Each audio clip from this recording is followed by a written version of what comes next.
Talking about horses, bringing you closer to some of the best horsemen in the world for tips, insights, and stories. Listen at home, at work, in the car, or in the saddle. This is Talking About Horses. Here's your host, Patrick King.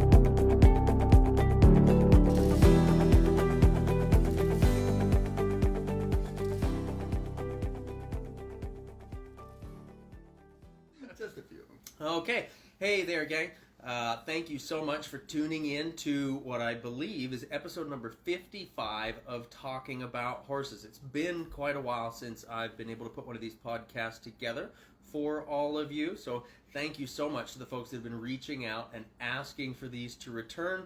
I've been really excited with the idea of being able to bring these back to you. It's just been scheduled. So I apologize for not being able to be more current, be more up to date with these, but looking forward to having the opportunity to be doing a lot more of these as time unfolds here as we go. So today for episode number 55, really excited to be talking with my new friend and excited to be live here with you guys, with both of us together rather than on Zoom or rather than on a phone call.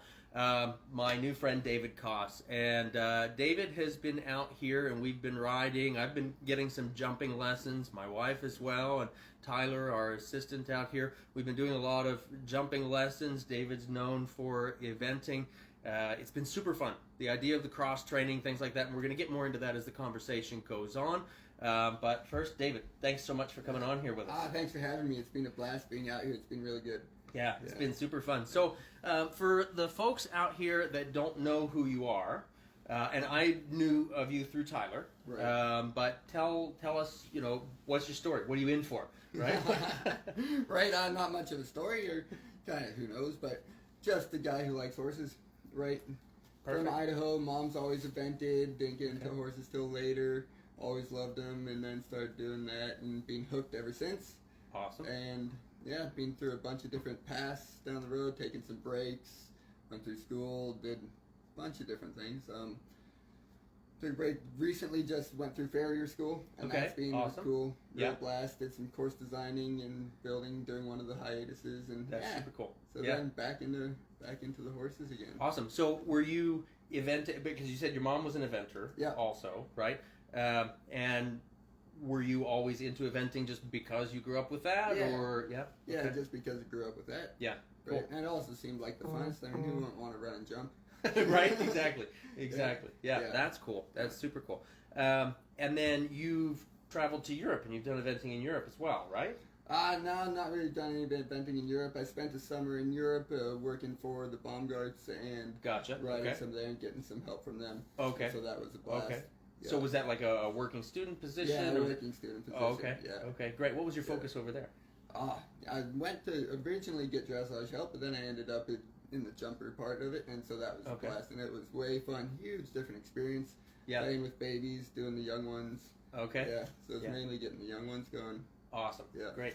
And then, so here in the States, who would you say has been your inspiration or your primary mentors, or kind of who's gotten you on the path? I would imagine your mother had a huge influence there, but talk about your path that way. Yeah, huge. A lot of different people, a lot of great people in my journey, and as you said, mom's been like number one always.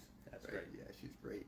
And then just a lot. Amy was great, and then Brucey, Bruce was super inspirational. And that's Bruce Davidson, right? Yeah. Okay. Yeah, it was way fun to be with him for a little bit, and then a lot of people I know, there's just been a lot of great people. Yeah. That have helped me in this. Jock Pageant's been huge inspiration and a huge support and help. So yeah, it's been awesome. fun. Everybody I meet, you're going to be another one of them. So Gosh, well thank you. So That's awesome. It's been fun. Cool. Yeah. Well, it's been super fun out here with the lessons that we've been having, and coming from the dressage and from even more the horsemanship background before that.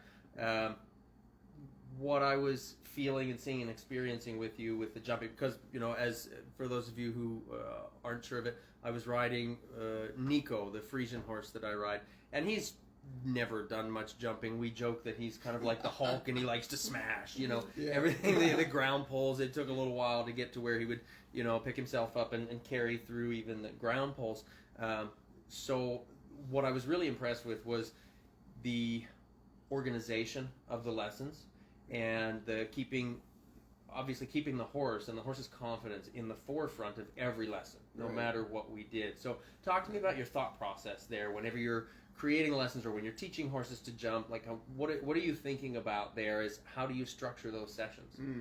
I think that's just been kind of ingrained throughout the start of my riding, right, with my mom. And I remember going to my first cross-country camp up in Canada, and like Nick Homesmith, and it's all really, I always just broke it down really nice and easy for the horse and Okay. never put them in a bad situation for the horse. Gotcha. Right, so it's just kind of the way I was always grown up doing it. Mm-hmm. And then, so doing young horse, it's getting them to understand it. Yeah. Right, is the biggest thing, getting them to understand it, and then have fun, because it's supposed to be fun. Right, exactly. So, yeah, getting them to a point where it's fun for them. Yeah, that's perfect. Yeah, and you know, to give you guys a little bit better idea of kind of how we were breaking things down, like today especially was a really great, I thought for Nico, for the Frisian, was a really great session where, you know, we're trotting up to the jump, and he was a little bit unconfident. We'd been in the indoor arena because of weather and such for the last couple of days. Today was nice enough we got to the outdoor, and it was, to me, it was really impressive that, you know, we're trotting up to the jump, and he said, no, just stop.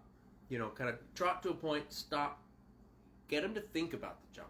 Let him walk to the jump. Let his curiosity start to take over. It's not, I hate to admit that I've seen a lot of cases where it's just push him to the jump, more leg, drive him more, you know, Right. all of that kind of stuff, Yeah, right? yeah. Trying to keep the profanity down to Yeah, low. forcing them over it. Yeah, forcing him over it, and there's no real confidence being built. There's no real Right. understanding being built. They become kind of what we jokingly refer to as point and shoot runaways, Yeah, right? yeah. Where you're kind of sitting and squeezing and praying a little bit in that, Yeah. you know.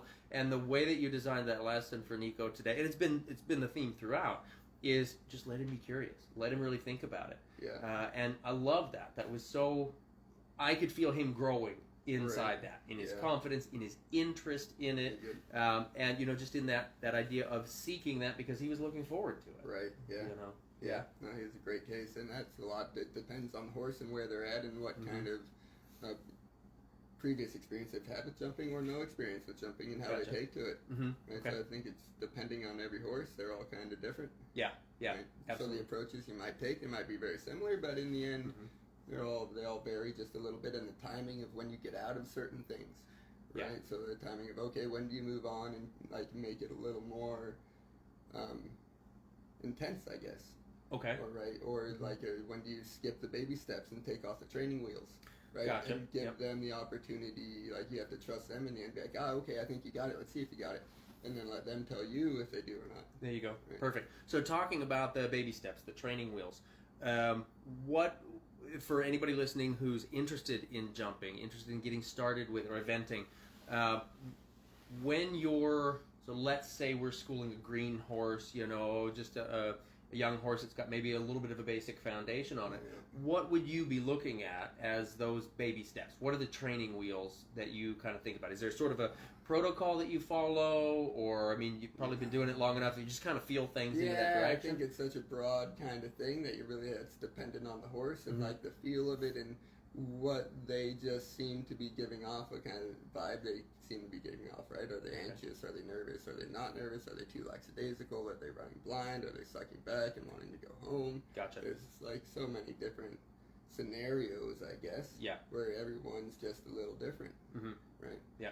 So no true like protocol, this, like pecking order. Okay. But they have to want to seek it and go over. So I guess, yeah, a little bit of protocol, but not a complete order list, Sure. right? Sure. So they have to want to go to it. They've got to be excited and kind of just on the same page as you, Okay. right? So Yep. going straight, key, and can they go straight and hold their own tempo, Yeah. right? Yeah. Or do they rely on you to be held? And then if they're held, are they even looking where they're going anymore, Right. right? Right. And I know that was a big thing, you know, that we talked about.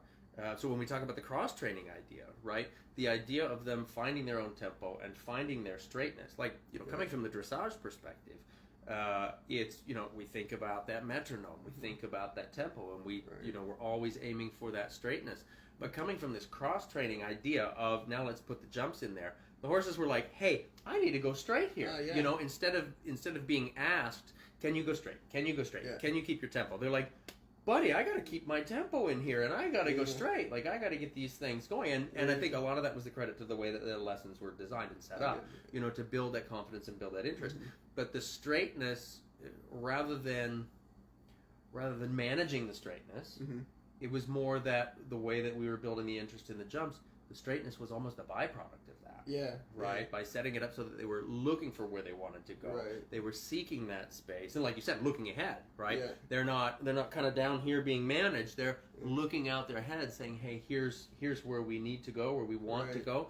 And to me, what I was feeling was, that drive, obviously, of course, like the light bulb goes off, like, duh, but the drive from behind, the balance underneath them, everything just improved as they're searching for that job. Yeah, and I think, like you said, the cross-training, there's a fine line, too, because dressage, we want to be able to influence every step and control every step so much that sometimes we get taken over of doing too much and not letting them have a real clear understanding of why, where, what kind of things going on. And so then when it goes to jumping, sometimes they're surprised. They're like, where are you? Where's my buddy to help me keep this kind of step? But you need them to cover for you sometimes in the jumping, so they have to be able to be self-confident or like preservation, I guess, really. Yeah, a little bit kind of looking out for the team. Yeah, exactly. Right, because I'm going to mess up, everybody's going to mess up, and so we need them to cover for us too sometimes. Yeah. Right? Yeah, absolutely. And then all that jazz.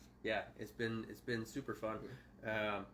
And like I said, the difference that I felt in the horses, I can see that I'm going to be incorporating with every horse that we've got here. There's going to be a jump day every week, and to give everybody the idea, nothing that we were jumping was anything of any height, really. We're just talking about little cross rails and even little poles on the ground. Well, some horses that never jumped before, even too, right? So it's nothing big. Absolutely, it's just something to keep them fun. Yeah, exactly. Yeah, to mix it up and to say, hey, all those things. What I love about it is, all those things we've been schooling.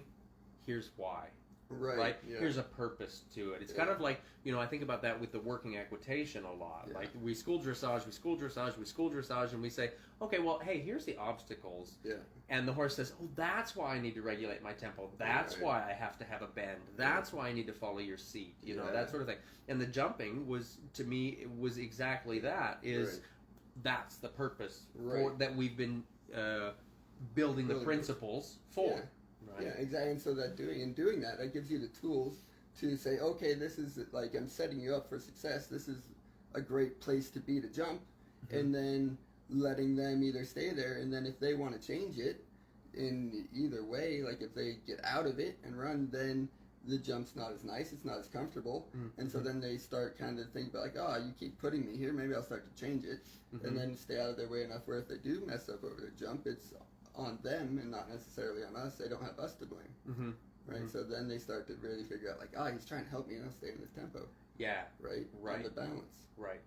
Yeah, the way that it kind of helped that teamwork, that harmony come in there, was really. It was great to feel. Good. It was so great to feel. I really loved that. And so again, we've met through Tyler, our working student here.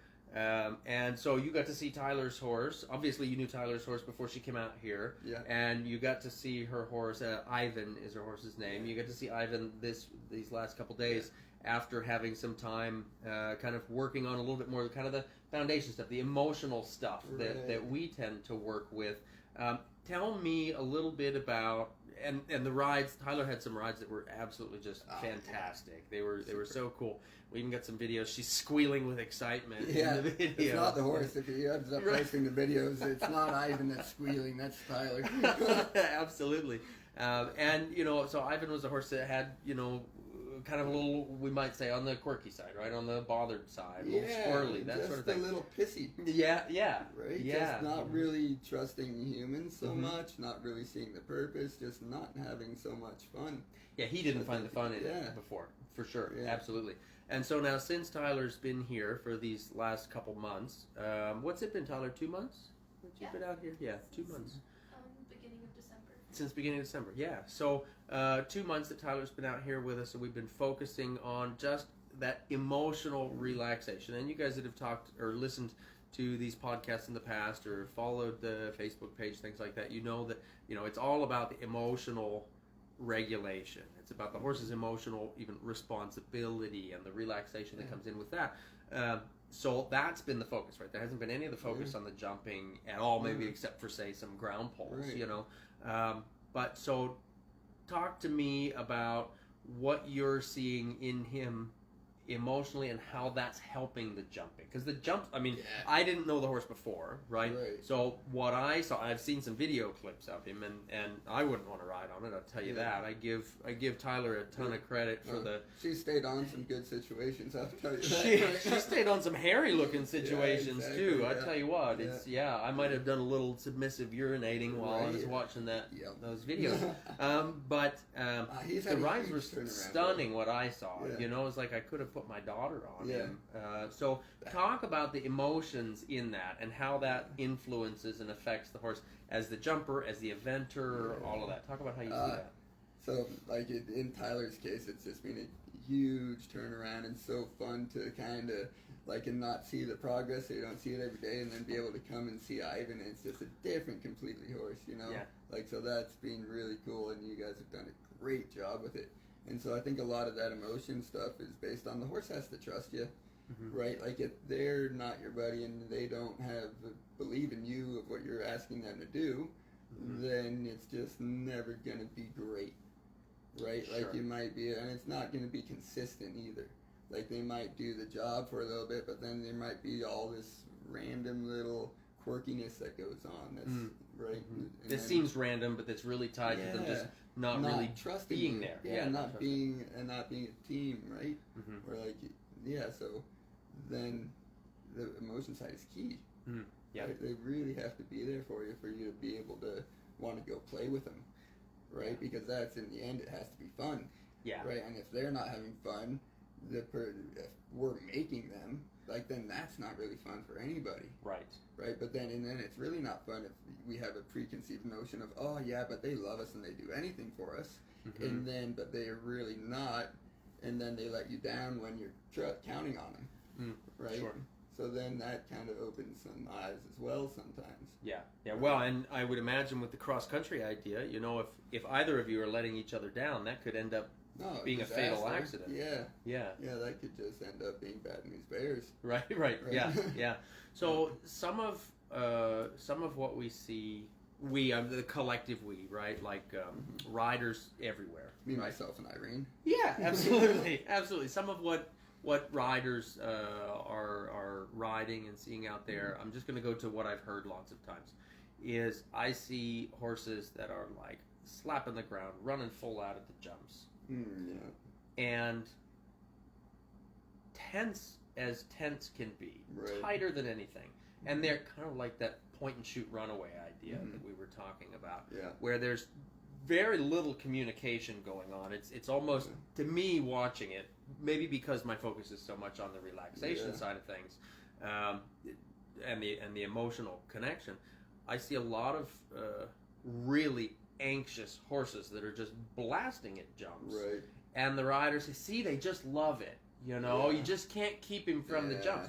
So and watching Tyler's horse go over the jumps, over every jump before it, he was asking questions, he wasn't coming off course, but he was right there. You could see that if it looked anyway, if she would have said, no, never mind, let's stop, he'd have been right there, and he comes over the jump, and she could just drop the reins, and his ears were up, and he was happy, and he was relaxed, and he's breathing, and he's all that stuff. And the quality of canter, too, and the relaxation of the canter, he was just gorgeous. Yeah. So talk a little bit about what you see as to the emotional state for the quality of the canter and for the quality of the jumps versus this, he loves it, because we're misunderstanding that he's actually just running scared. Yeah, and that's such a personal thing, too. Some people just are there, and you don't want to tell them that, or you can't tell them that because they're either not ready to hear it or they don't want to hear it, and that's the thing. It's hard to give, especially horse people. We're all so weird about receiving information, right?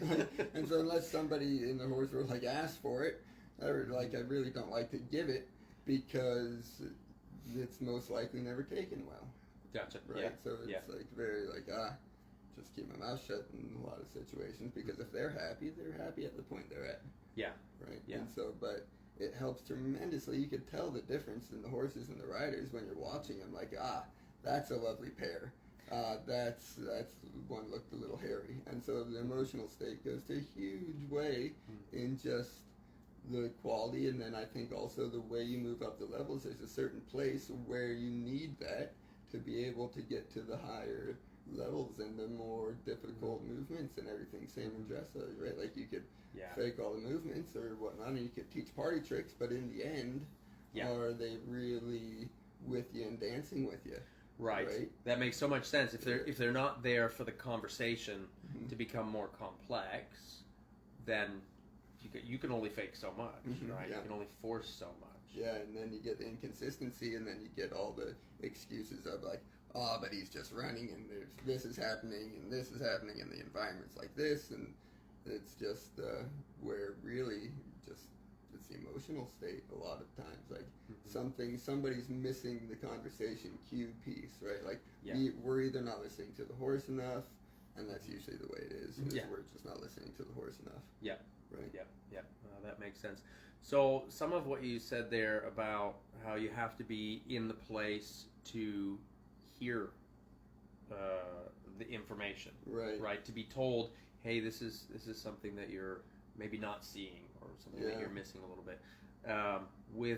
With that, and we see it all the time. We talk about it a lot in our podcasts and things like that. We talk about that idea of self-growth, right? And how you have to be willing to kind of step up, in a sense, step up your game, come outside your box, learn more about just being in a different place, being in a better place.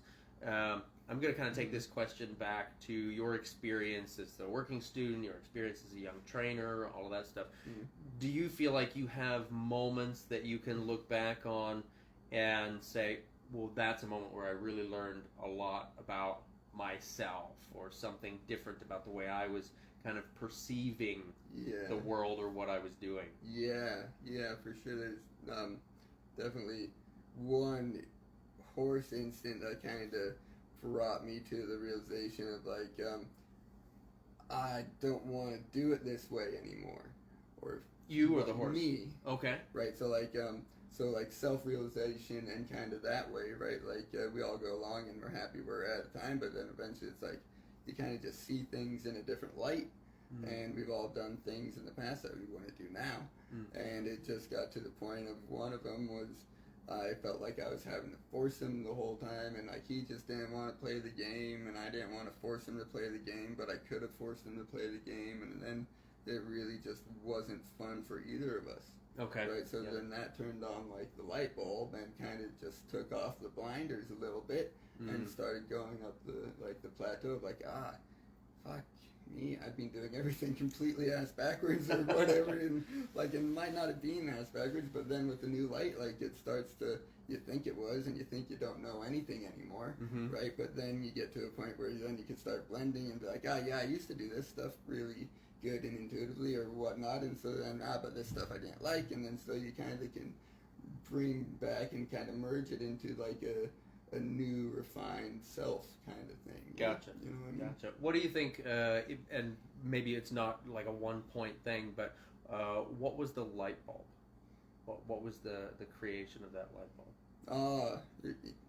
Horse that just didn't want to play right. Like I think I finally, like I knew it for a while, but like I kept thinking like, maybe I do, or like there's a lot of pressure and judgment, right? So like it's a lot of like I used to worry about other people's judgment more and succumb to pressure, and then it's like I knew deep down I didn't want to be forcing him, right? But I just kept thinking, maybe it's the best for it or whatnot, and then it kind of finally like I guess a straw that broke the camel's back, or one time where he just was bucking forever, like a huge lap of just bronking. And then it came. And you're on top at this point. Yeah, and I'm on top, and then. And was this cross country? Was this? Yeah, it's cross country schooling. Oh boy, fun! Right, so like I had, I think maybe it's Tyler or Anna or somebody bring him out, and Then I just got on a fence, and then he just started bronking. And he just started going all around the whole property, bronking, and just rode it out a bit, and then settled down, and then he did it again, and then he did it again. And I was like, yeah, this is enough. Right, like instead of briding it out of him, like I was like, he's obviously really trying to tell me something. Yep. And that he does not want to be out here and do this. And so, and then you get to the whole, I guess, moral decisions of, then do you make him comfortable with doing it and take your time to get him comfortable? But then in the end, was that his choice? Did he ever really want to play that game? So are you just getting him comfortable with hell? Gotcha. Right? Yeah. Or I think that's a great perspective there. Right. Are you getting them comfortable with hell? Are you just helping them be comfortable with the game that you want to play that isn't one that they were kind of hoping for anyway? Yeah. Right. Like, you could get him comfortable to do it enough, but then is that what he ever really wanted to do? And then do we have that preconceived notion just because he's okay with it now? Does he still want it? Right? So I basically found something he wanted to do. Okay. And then sold him and got him to a lovely home, and he is a champion in that world. That's fantastic. What did he want to do? Hunters. Okay. Yeah, and awesome. he just wins. There's everything. no bucking in hunters. Wins the McLeans, and he doesn't do it. Right? And he doesn't do it. He doesn't have to go outside of his sandbox, and he just is very happy there, and he loves it. That's awesome. Right, like, so he is just thrilled. Nobody's making him be through and on the bit. Like, he's just lovely. Yeah. He's a champ. That's and great. So that was good to see him so happy. Like, that was the coolest part of, like, selling him. It was sad, but at the same time, like, he got to go be him, and he's on grass, and he has a little girl that loves him, and That's fantastic. it's just really fun to see the video of it. It's like he makes me teary-eyed every time. That's awesome. I love that. Yeah. I love that. Yeah, and I think that is just such a huge thing. Is just because we're into a sport or a discipline or a style of riding doesn't necessarily mean the horse is interested in that. Right. And I think we see that across all disciplines. It's some horses don't want to be roping horses or barrel horses or trail horses or dressage horses or whatever, and we could say a lot of times maybe it's the approach or the application or the understanding or the education, but I think you really touched on something there. Are we really just getting them comfortable with hell? Right? Is it something that really they aren't interested in? And so I think that's super interesting. That's a great way to think about that. Yeah, makes you wonder sometimes. I think there's a lot that makes us wonder sometimes. Yeah. Absolutely. Cool. So, talk to me about some of the horses that you have. I know Tyler had sent me a little bit of your kind of a bio that talked about a couple specific horses that I guess you had competed with. Are you able to talk to us about that at all? Oh yeah, I could talk about. I think we could talk for hours. We've been the last few days. We've been talking for hours and hours and hours. So. Yeah, and that's a couple of them. One that comes to mind is my little mare. I love her, little BB. BB, right? And so she was gorgeous, and she was just my best friend and my buddy. Right, loved her. But that's kind of the thing. Like, I had the realization after the other horse moment. Like, it ended up putting her down and all that kind of stuff. But then looking back on it, like, I just kind of shut down afterwards. Like, I never really agreed for her. Like, kind of just kept pushing through life and everything, and then came to a point where it started all of a sudden it hit, and it's like, oh hell. And so that really hurt a lot, knowing that ended anyway. Long story short, I put her down because she wasn't becoming sound. Right, gave her like a year in the field, and she just wasn't sound. Did she have an injury? Or? Yeah, so she had like a SI injury and maybe a little stifle injury or something, but her SI was kind of gone, and so she wasn't sound. So then I put her down. But then to come to the realization, she injured herself at a show or after a show, during the show, and so but it was our first advance we've done in a while, and she was like a horse that took me there and did that, and she did everything for me, and then for me to put her down after she gave everything for me, that just hurts, right? So then to think about that stuff, that's just brutal. And so then that got me wondering about everything, right? So it's like, so just a whole new perspective on things, and then knowing that like horses, they're just good, right? They give themselves for us to be better people in the end, even though they might completely sacrifice themselves, like for our better being, right? Yeah. And so then you gotta learn from them and their like our mistakes with them and like all that. So I think that's the biggest thing, is just now listening to the horse a lot more. Listening to the horse a lot more. Yeah, yeah. So you said it took you a while. You didn't grieve, and you sort of felt like you shut down a little bit. Looking back on it now, what do you think was the cause of that sort of shutdown? You lost your best friend, right? Like I was the one to make the decision to do it in the end, right? So like, lost her and lost my companion, right? You have such a bond at that stage, right? She was my little girl, and like she was like, I just loved her. And so then to lose that, and then it's like you're not sure if you're gonna get it with another one type deal, and like most likely you might get another one, like 2 or 3 or whoever knows, but it's just hard at that point to give the love you had for that one into someone else so quickly, kind of thing, right? So it's like I had some other horses, but I just found I couldn't love them the way I loved her, which you can't love anything the way you love another, right? So they're all individuals, but I guess I just missed her compared to the others, right? I didn't give myself the opportunity to love them as much. Gotcha. So you were kind of disconnecting yourself. So I was disconnected inside as a protective. Like I felt like I couldn't love them as it's like a protective, probably. I'm not sure. Yeah. Oh, wow.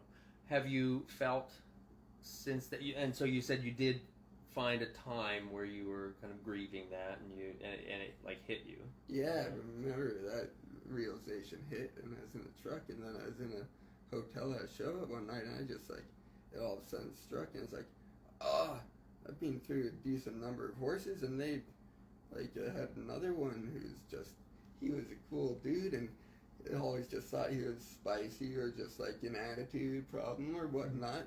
Turns out he was neurologic as all hell, and so he did so much for me, even though the amount of pain he was in, and I completely didn't listen to his pain that he was in until one day he's just permanently lame and had to find out, right? No kidding. And, so and that was from the neurological problems that he had going on. And so all those issues that he would give me, we worked through, and probably sometimes not pretty, sometimes pretty, but like I kept making him do the job, even though he was hurting.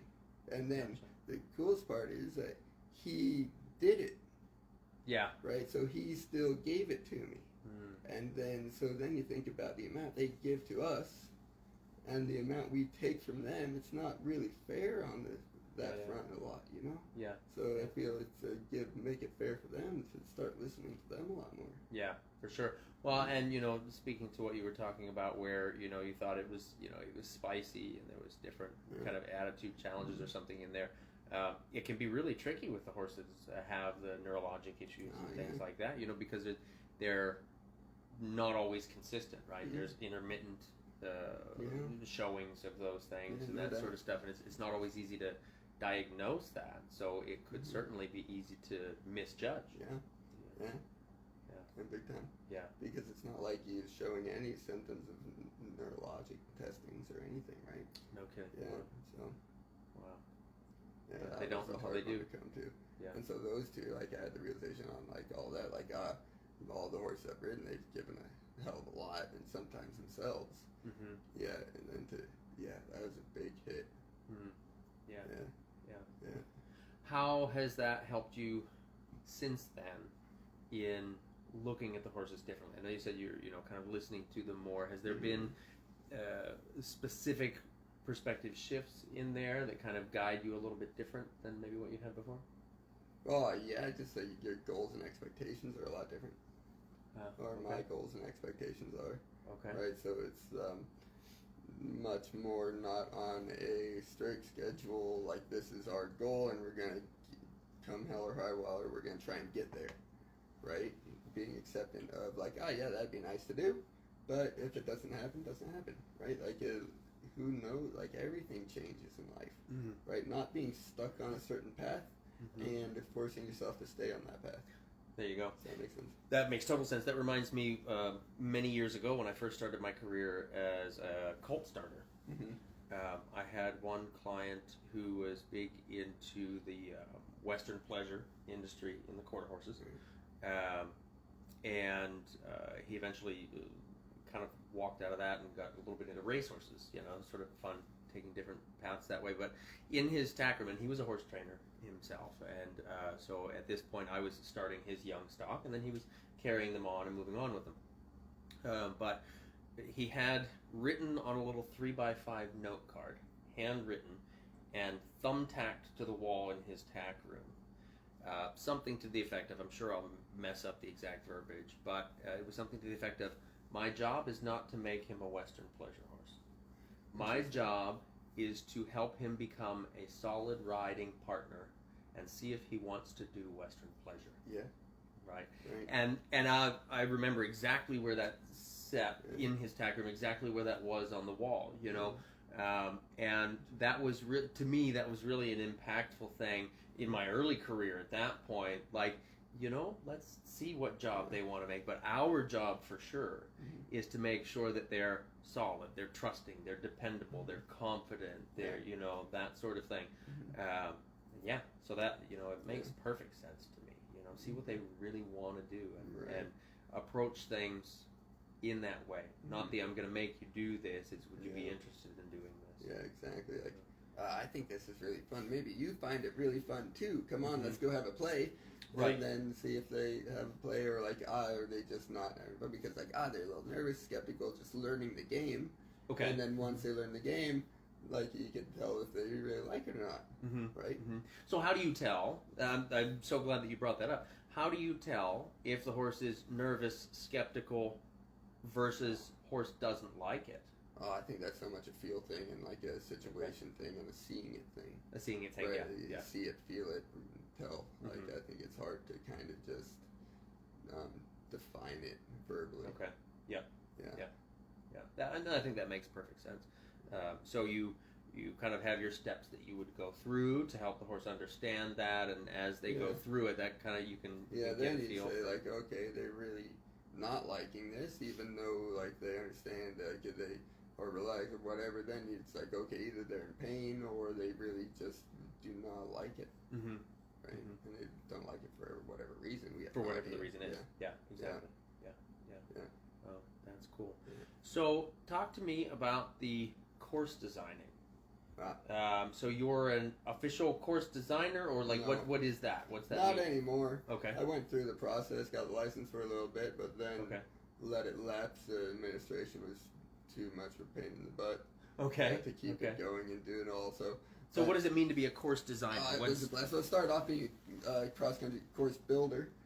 Okay. Right, and so then in building, I had a great mentor and a teacher and everything, and he was super, and doing that, and so just building the fences and setting up the tracks, and it's a huge difference in California. You have to do all the groundwork too, because you don't have these lovely green grass fields, right? It's all dirt and gopher holes and sinkholes and dry, hard ground, so then you gotta prep it, water it, broom it, and then not to mention building all the fences, placing them, setting them, so you just learn a lot. So that's on the course building side. So you're kind of like the construction guy putting that in. Is that well, kind of the right way to think like about so it? you go to the shows and you build the fences, you move the jumps around, like you do all the work, right? Like, so the designer, but like the guy I work for, he was a designer in his own right, and he was freaking genius, right? So he would do the work of all the real designers anyway, and they would have an easy job because they'd come and everything would be done, and they'd think it's great,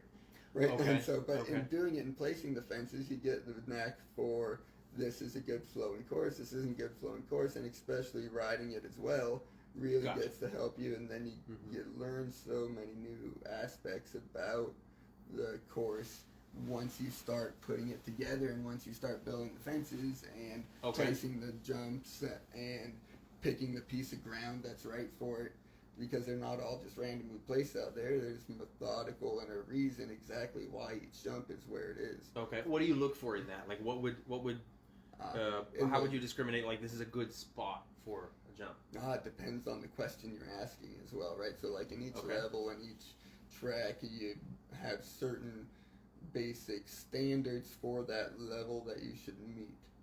Right. For the level that you're competing at. Okay. So like each level, like ranging from beginner, novice to advanced, like has to like meet the standard. Otherwise, you're not doing the rider or the horse any justice in that, right? And so, but for a piece of ground, it's depending on the question. Honestly, like you have the coffin jumps, you have water jumps, you have terrain questions, you have coffins. So as it gets up the levels, your coffins, you're going to start introducing terrain to it. Okay. And so by questions, you're talking about the questions you're asking of your horse the on jumping the course. complexes, right? So the jumping questions, the jumping combinations, and the jumps themselves, where they're placed. Because as you're moving up the levels, like in the introductory levels, they're going to be very straightforward pieces of ground. They're really good approach, really flat, pretty flat landings, and then you're going to start introducing different terrain levels. You're going to introduce the landing on the downhill. You're going to introduce taking off from an uphill. You're going to introduce jumping a jump down the downhill to, like, the coffins are going to start off really big and wide, and then they're going to start getting tightened up, and then you're going to start adding terrain within the coffin.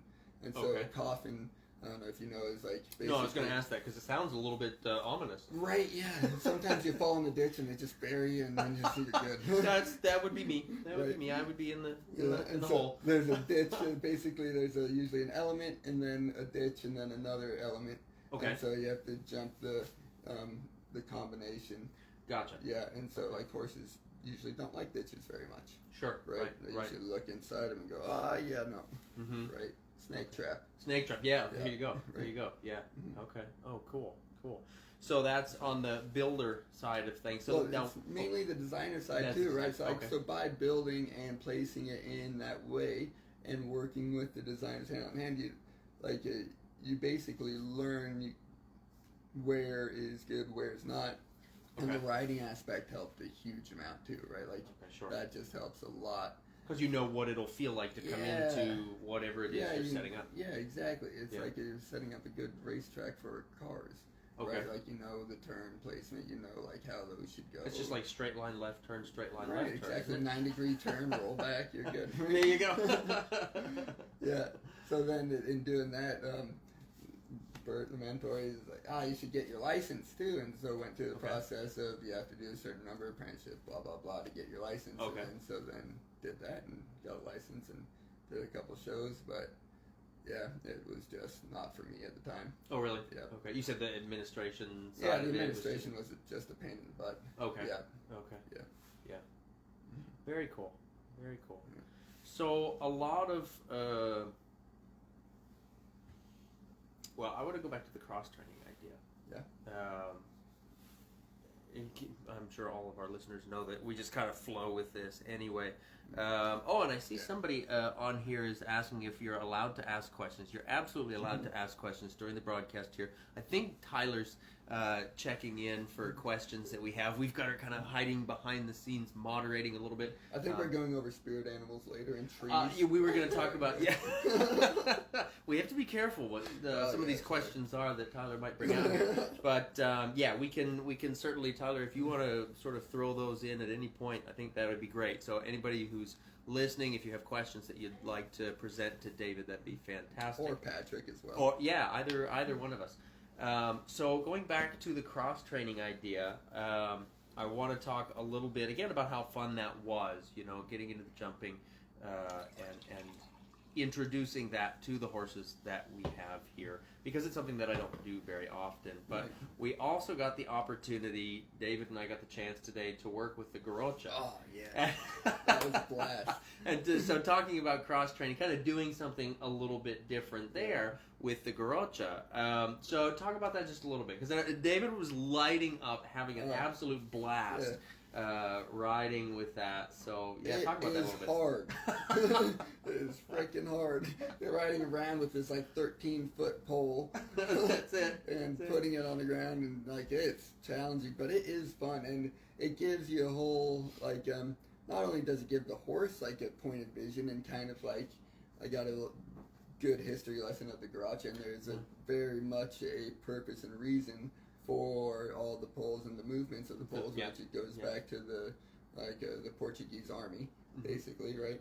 And so anyway, but in doing so, the horse likes it really because it gives them a point of reference, and they're like, we're moving around this pole, and then this is going this way, and like they have something to play with. Also, it's not only good entertainment for us, but the horse too. And so, but in doing all those movements, the horse, you need to have him broken in tune to you and balanced and be able to perform in an agile way to be able to get out of the way and perform the movements with the pole. Otherwise, if you don't have that, you are dropping the pole all over, and you are probably stabbing yourself or knocking yourself on the head or the horse on the rump, and then a big shish kebab right around. Exactly.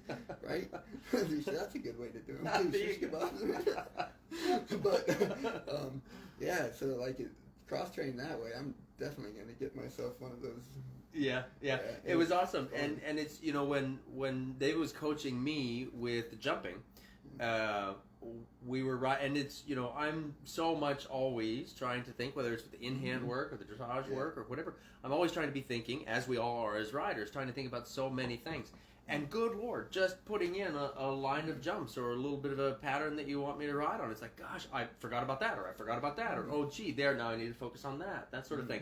So it was really, to me, it was fascinating to see, like, wow, here you are, you're able to focus on all those things constantly, consistently, and keep all that. And then we add the element of the garrocha, and it becomes a whole other element, right? So even when you're focusing on a lot of these things anyway, adding the element, adding the new tour, adding the new task, like I added jumping and you added the garrocha, right? Adding the new task completely changes the game for you and the horse, because it's a different place of focus or a different intention, right? We've talked so much over the last couple days about that. Skill as well, right? So like at the beginning stage, it's like I'm a complete noob. And so just in that, you cannot nitpick anymore, right? So you have like all your foundation has to be so good, otherwise you are losing focus on your seat, your hands, your rhythm, everything. So that needs to be ingrained, because all of a sudden you're worried about this pole and not dropping it and doing all this stuff. So it really goes into that and thinking about that and not nitpicking and getting in your head too, right? And so and that applies with all the disciplines. You start nitpicking, then you're probably not looking at the overall picture, and you're probably getting stuck in the past too much, right? Because every time you nitpick, you're like, they just built a shoulder. Well, that happened back there, and so get on with it. Absolutely. And that's something that David pointed out to me the other day, the first day, whatever. He's like, where are you at? I'm like, I'm fixing that corner that was 30 feet back, like, that's why I missed the jump, because I was, riding backwards, basically, at that point, thinking backwards, I was in the past instead of what was ahead of me, and we know that. As dressage riders, we know that. We know you don't fix the movement you're in, you ride the next movement, right? If and I'm exaggerating maybe a little bit there, but, thinking if you're riding a test, if you get stuck on what was wrong with the movement that you just finished, you're not thinking about what you need to do for the movement ahead. And I found myself even in that, trapped in the, that corner wasn't really great, I gotta do all this other stuff, oh shit, there's the jump, so it was really great, just that other element of needing to be in that moment, I think going along with that too, and a little tidbit or whatnot, is when we get in that movement, like in a dressage test, and it all went to shit, and then we try and fix it and get better. If we just take a deep breath, it's already went to shit. If we try and fix it really quick so that nobody saw it, it's probably just going to get worse. Where if we just like, alright, went that way, it can't get much worse, right? And then the horse usually stays better. You usually don't see it as much, and they come back to you a lot quicker. And then a little bit of that nitpicking that you were talking about, right? Kind of leave that alone. And one of my coaches and the likes listening too. The listening, right? Be like, okay, you saw that, now it's done. Absolutely, One of my coaches likes to say, prepare, don't repair. Right? Don't fix what just happened. Get ready for the next. Yeah, but also in the same way of being patient about getting ready for it next too. Like in some, and that depends on the training stage and all that. Because, right, but not being in a rush for it. Do it within the gate you're at. Right, exactly. Yeah, don't. Yeah, stress and freeze and inhibit the gate you're in just to fix some suppleness that when you freeze and try and fix it really good, it's going to go away anyway. Make it worse anyway. Take more time, take a couple more steps to do it, and it'll be better. Or even as you were, saying so far this weekend, is just reapproach, make another circle. Like it's not a big deal. Right. And that's where we let it to be fun. Yeah, get focused on the big picture. Exactly. Yeah, it's easy when you're in it to miss a lot of that stuff. And then you were talking about kind of the you mentioned earlier, like the pressure of somebody else's opinion or something like that, and then you said here kind of feeling with the Garocha, feeling like the noob, feeling like the beginner, and I like kind of the line from Brene Brown, embrace the suck. Oh yeah, exactly. Right? And that's the biggest thing now, right? Like who gives a shit about anybody else? Exactly. Right. Like be the student forever. Whatever it is, be the student forever, because that is really so important. It changes. I think, I know for me, it changes the energy, it changes the intention, it changes the pressure that you put on yourself, too. Like, I love being a learner, right? And just sucking at things, right? Until I figure out, I like to say anything. The process. Yeah, the process, right? Anything worth doing is worth doing like crap until you figure out how to do it well. That's the only way to learn how to do it well, right? Is by messing it up. Yeah, and I think, from learning something new, whether it's me for jumping or for the Garocha, learning something new, it's easy to put too much pressure on yourself. And I think especially as we get into kind of the professional element of things, right? It's easy to think, oh, well, I need to be stepping up to this certain level or something like that. But that's always a detriment to us as a learner. Majorly. And also, I think that not only in the being new to a certain discipline or anything as well, I think it also almost probably becomes worse for a lot of people once you're established. Right? Because then you have the preconceived notion, people like, they've done this, why aren't they doing that anymore? Or why aren't you continuing to produce? Or blah, blah, blah. Then you start getting the judgment or the preconceived notion of you should be doing this, and then we start telling ourselves, we need to be here so bad, and then by wanting it too much, you're not going to get there. You get in the way of it anyway. Yeah. Oh, that's fascinating. Somebody's asked on here, would you say that the horses are the teachers? Oh, for sure. Right? Yeah. Definitely in the long run. Yeah. No doubt. Yeah, I think it makes me think back to something that Ray Hunt said to us many years ago, who was one of my mentors. He said something like, well, hell, of course he can figure that out. He's been doing that since he was an hour old. Right. Exactly. It's like, we don't have to teach them how to do that. They've been carrying their feet under their bodies their whole lives, right? It's just, can they teach us about this, and can we synchronize with that? Yeah, exactly. Right? Can we find the way to ask the question, be in the conversation, get them to want to do it, right? And give them a purpose to want to do it. Otherwise, why would they want to do that when they could go eat some grass? Right. Exactly. Right. Exactly. And go play with their friends. Right. Tyler, do we have anything else on there? Looks like she's scrolling. No other questions? Okay, great. And you guys, like we say, you can certainly put those she's in. Probably looking on Instagram. Yeah. Posting something on social media. I promise. Oh, that's awesome. So, I have a question. Oh, Tyler has a question. Cool. How do you work on? Because this was really hard for me to get out of that mental state of needing to be at a certain level and needing Ivan to be at a certain level. So how do you help that? For me, I never really had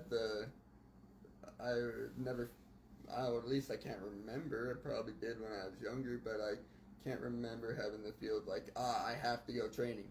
Or like, I have to have this horse here, because I was like, they're not ready yet, so it's just like, I don't care about not going to that show, right? But like, I find it hard with clients or whatever who want their horse at a certain place.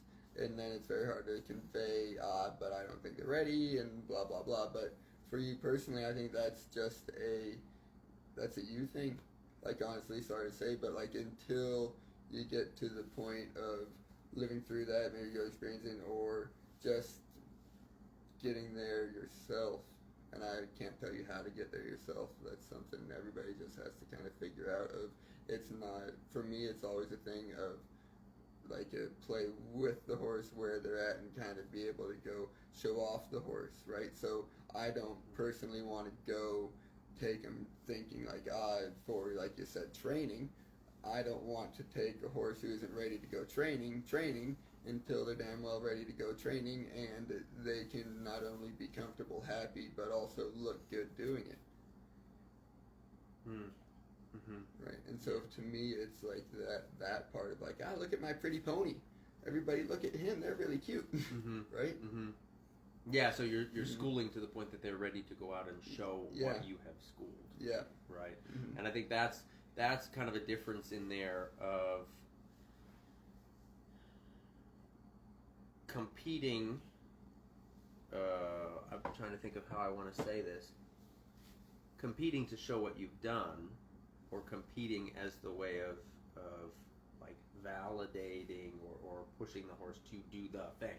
Right. Well, kids. Right. Because then you get to compete with yourself and be like, how well can we do? Right. Or like you do like, I know, like when we just move up to training or whatever, there's also like, it's like the progress of being a noob, like you were saying, right? It's the process of like, we start here, but now we're ending here, and that's really good. Okay, now we're really proficient at this. Now it's time to move up to the next level and the next step, right? Because that's getting too easy, right? Sure. So when it's becoming too easy, it's time to step it up again. Yeah, and I think that's something that we see people struggle with, like you were mentioning, the should, right? Like, I should be here, and I should do this, and I should do that. At the end of the day, we just should all over ourselves, right? Right. But it's that internal pressure of, rather than, I guess, something that I gave as a recommendation for the online course that I have, when we released it a couple years ago, I had a lot of people saying, well, when can I move on from this? When can I move on from that? When can I move on into the next? And it made me think about something that Ray Hunt used to say to us all the time also, is that, you don't, people worry about, when do I leave square one to go to square two? And he would say, you don't leave square one. You put it in your pocket when you go to square two. Right. And it's that, you put square two on the outside of square one. Exactly, yeah, you build onto it. It's that idea of taking what you have and building to it. And rather than getting through, so like say from the dressage perspective, rather than getting through training level, going into first level, can you be in training level until that horse is prepared for first level? And can you be in it instead of getting through it? Right, and if the tests in like your world or the instant, if the tests are designed and like written properly, they should be the ones preparing you for the next one. They'll let you know when you're. So then you should be just taking that training level up to the next, right? Exactly. And of course, with us as students and learners, and with our horses as students and learners, and as athletes, ourselves and our horses, there's just times when you just can't move on yet, right? You have to be confident with it. You have to be agile. But it might look like shit. Well, right, exactly. You can move on, but it's going to be at a sacrifice of the quality and the confidence and the understanding and that sort of thing, where things are just kind of being shoved around, pushed around, kind of the old push me, pull you kind of idea of managing. And I think that's where we get into a lot of ideas with gadgets and all the other stuff that we can get stuck in. Sure. I think all of those things come from the should perspective, don't they? Majorly. Or the want to get there quicker. Yeah. Right. Like I want to do this, and I think that's kind of what Tyler's going to like you want to be at training because of perspective or judgment or whatever, and like so then you're wanting to be in a rush, or like you're doing everything you can to get where you want to be as quickly as you can be. Kind of like a barn sour horse. I want to get home now. Right, exactly. I want to get home now. Yeah, absolutely. And so I think a lot of that comes down to self-awareness, right, on our part. It comes down to where we are specifically in that journey of just being what we're happy with at the time. Yeah, exactly. Being where we are in the moment. Being comfortable with that, and still seeking. I think the still seeking is really important, because you can get comfortable where you are, and you can kind of rest on your past laurels, and that idea that if you're not growing, you're rotting. Oh, right? yeah, I meant like comfortable with your morals. But sure, comfortable with right. like your decisions of where you're at. Absolutely, right? yeah, comfortable with that, and still seeking. Mm-hmm. Right, Yeah, because still you seeking want to more get here, performance but you're as well. comfortable with the fact of knowing that it's not ready yet. Yeah, Mhm. absolutely, and I think that's for a lot of people that can be a little bit tricky is sticking with those morals too, right? Or sticking with that plan of, hey, well, wait, he's not ready. It's okay, being able to separate themselves from maybe the thoughts of others, or separate from the should. And I think also I guess psych-wise, I guess you have to be rewarded for those behaviors, right? So you have to be rewarded for waiting and doing it, because then when you do, you go out and be like, that was way fun, that was brilliant. It gives you dopamine releases where you're okay with waiting, because you know it's gonna get to that high, right? Whereas if you don't, then you're gonna create bad instances, and then you're gonna be like, but every time I go, it's this and it's horrible and blah blah blah. Then you're never gonna. I guess it's kind of stuck, right? Then it's like, but do I wait, or just showing starts not becoming fun, or whatever instance. Yeah. Right. So it's changing your perception of joy and knowing the outcome and getting the internal release and reward for it that ends up changing your brain in the end. Yeah, and I think that speaks to the awareness of, like you were talking about, the bigger picture, right? Or being able to see the long tail of that, right? Where is that actually heading? If I rush this right now, where does that come back to bite me in the butt? Or if I wait for this now, how does that come back to reward me in the future? Yeah, I get you have to rush it to find out it bites you in the butt and it hurts, right? So then you don't want to do it again. Exactly. Right? Exactly. And that's judgment, right? Yeah, and that's also individuality. How many times do you have to get bitten in the ass to know it's not fun? Right. Exactly. That's each individual person. Their ass might be really red, or it might not. That's so true. That's so true. And that comes down to, we all learn at our own paces. We're all motivated by our own individual things there. We all see it too, as we talked about again, kind of coming full circle. We all see what we see for how much we can see for where we are at the moment. Right. For sure. And that can be struggling. It can be a struggle to go through that, and to have this want or this should that we keep referring to. No doubt. Cool.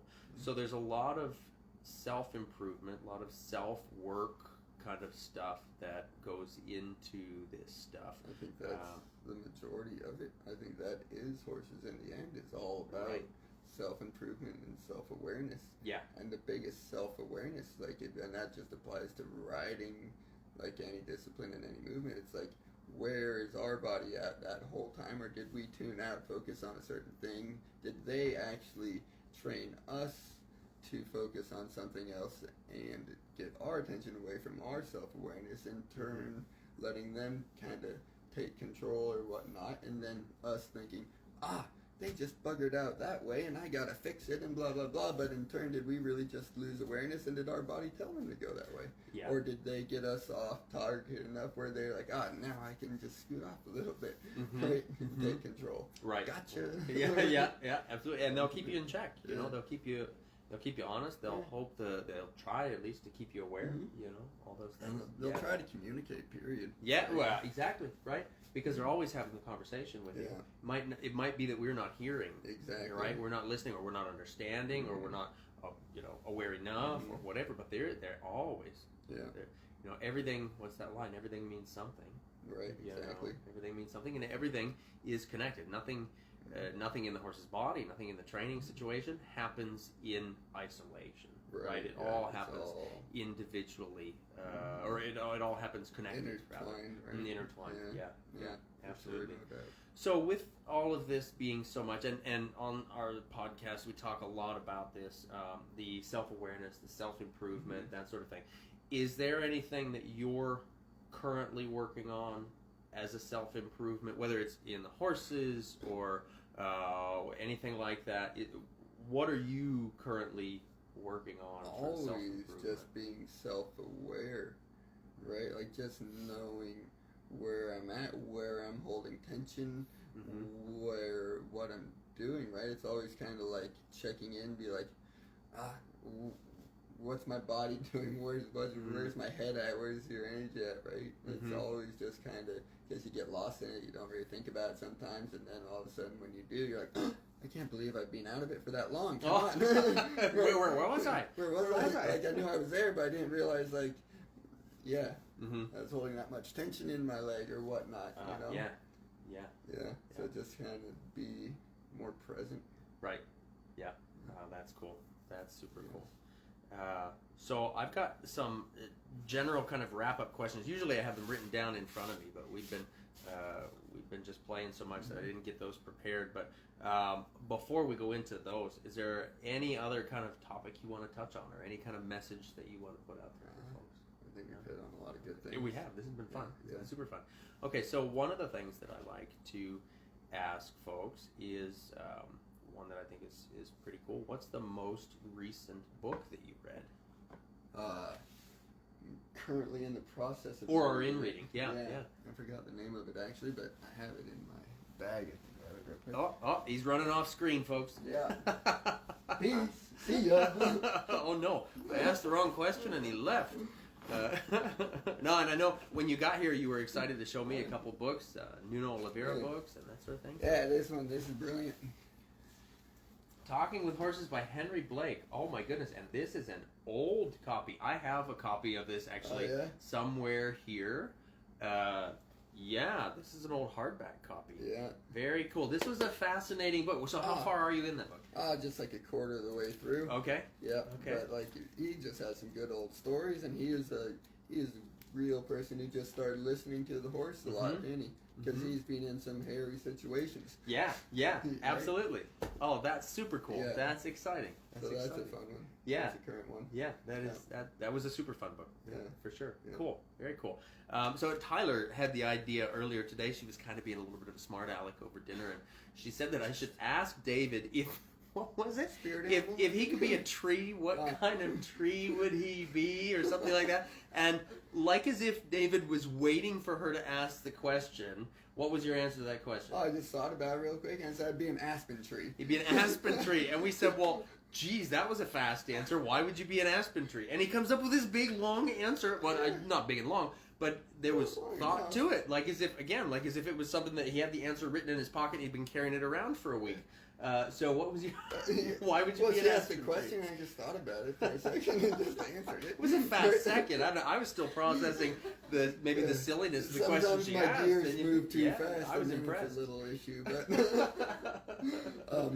aspen tree, because you have like all your roots make more trees and sprouts, so you have a super good support system, and you have friends and family that support you, and you just create your own little forest. There you go. I love that. That was such a fun answer, and just kind of off the wall. Tyler thought she was just being funny, and that turned out to be kind of a really meaningful question. And she still doesn't know what tree she would be. And she hasn't figured it out. She's looking up trees on Google right now. That's right.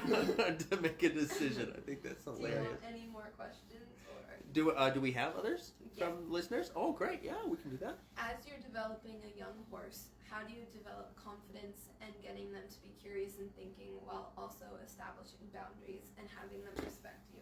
Depends, honestly. Like, that's so vague. You want just by instilling confidence, I guess, but like, how do you instill confidence? By getting them to trust you. So it's like both edges of the question are kind of circling each other a little bit in that. Like, that's really dependent on the situation. Yeah, I think if I can speak to that a little bit, Yeah, you can. one of the things that I think is really important and potentially our most important job with anything that we do with horses across disciplines, across stages or ages or anything like that, one of the most important things that we can do is help them to be confident as learners, right? Yeah. And being comfortable in asking questions and giving responses, even if they're wrong responses, right? And how do you do that? And how you do that, I think, comes down to, as you said, it depends, right? who is that horse as a person, right? Who what is kind that of learning individual? style do they have? Exactly. What interests them? Exactly. Right, like you're catering to the individuality, like you said. Like, Absolutely. yeah, there's your answer, catering. Yeah, isn't that the truth? Absolutely, catering. Yeah. Because you have to give and take. I guess another thing is you have to break it down to priorities, right? Like if you're not getting the result, like break it down even more.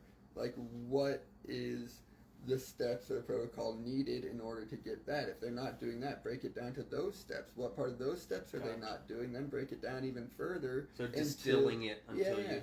Because when you distill it down long enough, can they even go straight? Get them going straight and going with you before you ask for much else. Because then I think that's how you get the confidence, by not overfacing them, asking them too much, getting them just to truly understand it and break it down. Like, such as humans, we think like, oh, that's easy because we have cognitive ability to just be like, oh, this means this means this, and keep going with it. Where treat the horses like a 2-year-old baby boy or something, and be like, no, little one, this is how it is. Right? This little piece and this little piece, because they're not going to put 2 and 2 together. Right, and if you put 2 and 2 together that they have no idea what they are yet, their answer is going to be 65. Yeah, exactly. Like right. So absolutely. 1 + 1 = 2. Yeah, try to break the question down to the most simple piece. Distill it to what they can truly understand. And I think that goes to speaking a little bit too of how we see often somebody who can put a horse in a place or put a horse in a position or get a movement happening, but it doesn't mean that the horse is actually cognitively understanding what the rider's asking. When it comes down to it, can you break all those pieces down individually, and how is that influencing? Yeah, because it's one thing of saying like, okay, I know my position, reins, or I think it's this box that you're in. Like when you get into it, like you're going to be good, but can you keep the box walls from bulging with your aids if they don't understand your aids? Yeah, you can might force it, but then they still don't understand. They might then say like, oh, that aids me to stay in the hole, but can they move off your leg? Can they rein back? Can they do whatever? So you have to teach them all the aids to stay in the box, and then get their self-release once they find suppleness in the box, kind of thing. Yep, absolutely. I'm always thinking about, it's not our job to make them do the thing. Yeah. It's our job to educate and inspire them to do the thing. Right. Yeah. And there's a big difference in, pulling the horse to the left and guiding him to the left, or asking him to step to the left. So that's really great. Is there any other questions that have popped in there at this point? No, that's cool. Perfect. Okay, great. So so then I'm trying to think what some of the other Spirit questions.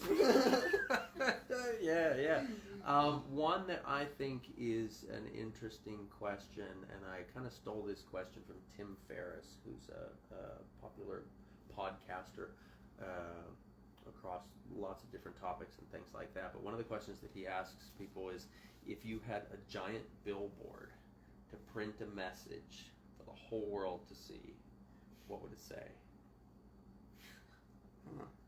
Okay, first thing that comes to mind is listen. I love it. Yeah. I love it. That's awesome. easier said than done. Oh, goodness, isn't it? Isn't it, though? Yeah. Listen, that's perfect. That took you a little bit longer than asking. I had it, but then I was like, oh, nah, that can't just be one word. There's got to be some better thing. And then I was like, oh, no, that's the first thing. I'm just going to roll with it. Yeah, no, I love it. So I love it. That's awesome. Listen, that's such a great piece of advice for everybody at so many different levels. Yeah. Right. At so many different levels. Awesome. So, David, we talked about so many things, and I'm sure folks are going to be interested in looking you up, seeing more of what you're doing. And I understand that that can be a little challenging sometimes. So if folks want to learn more about David Koss and what he's up to, where he's going to be at, what he's doing, how the heck are they going to get in touch with you, or how are they going to find out? Going to have to either call me or my secretary, probably. There you go. Just joking about the secretary part, but I'll give you her number as well. But yeah, I don't really get on social media as much as I should have, and don't have a website, so it's kind of, it's a little slow burn that way. It's a little slow burn that way. You can shoot me a Facebook message, but Might not always get through. Might not see it. All right, most likely will not see it. There you go. So telephone number is the best. Yeah. Perfect. I think that's on there too. Yeah. Or you could post it. Great. Whatever. Yeah, we can certainly put a link to that or put list that in the information here as we go. So awesome. Well, David, this has been so much fun. Yeah, no, it's been Thank fun. you Yeah, so no, much. thank I you really for having me. I really appreciate the It's time to been take this fun. call, and the last Yeah. few days have just been an absolute blast. Yeah, no, it's I been really it's appreciate it. been way cool. Patrick's just a guru. Oh Yeah, my gosh, he's no, great. this has It's been been so fun. fun. It's been great to share, Yeah. to share, to be, for each of us to talk about our thing, Right, And yeah. how it all applies. And Yeah, like we've said all so many times intertwined, now, right. at the very basic beginning of a horse's education, it's all really the same. Yeah. And at the highest levels, the goals and all those things are Yeah. all the same. And in Yeah. between, it just unfortunately gets lost in egos, BS, and money. Yep. Exactly. But if we That's can true. change that, if we can throw that stuff away and just kind of be there with the learning with each other, I Yeah. think that's so important. And I have so much fun with that, Right. with collaboration, and Yeah. that sort of thing. It's been great being a student for the Right. last few days, and I Yeah. really, really appreciate that. Yeah, me opportunity. too. Like even though I'm helping you, I feel like I'm learning so much, and I'm a student too. So it's been Awesome. super. Cool. Yeah. Cool. Super. Yeah. Well, gang, I want to thank you so much for tuning in for what turns out to be now episode number 55 of Talking About Horses. David and I really appreciate you giving us your time and your attention for this chat. And if you're interested in listening to any of our other podcasts, you can find those through my website, through lots of podcast providers. And if you've missed any of this broadcast live, you can certainly go back and listen to it through the podcast section, or you can watch it on the replay video. So thank you again so much for checking in. And David, Yeah, again, it's awesome. been so much fun. Yeah, Thank thanks, you so Patrick. much. Cheers. Thank you so much for listening to this episode of Talking About Horses with Patrick King. If you enjoyed today's show, please leave a review and subscribe. For more great content and to stay up to date, visit pkhorsemanship.com. We'll catch you next time.